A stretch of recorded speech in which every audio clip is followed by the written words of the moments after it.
ay parang kang binarang, para kang naglalakad sa kanto at hinarang ng 5 sigang maton at may itak na darang-darang. Inigyan tuhod mo parang sumayaw ng dayang-dayang. Anong maton-maton? Ang dami mong pinagsasabi. Lahat ng hinarang nyo nung dumaan ako, tumabi. Kilala mo si Batas? Anong nakita to, umatras.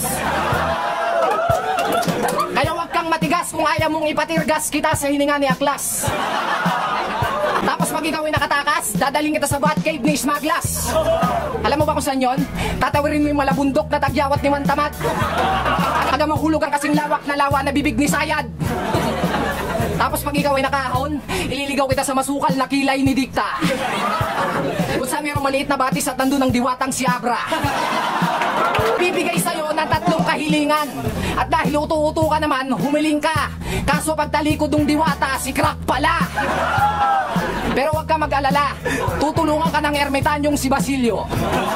Ituturo niya sa'yo ang isang lumang kastilyo kung saan nandun ang mga kawal na si Tipsy Det Negatibo. Kung makaligtas ka man sa mga ipin nila, wala ka nang ligtas sa ngipin ni Saito.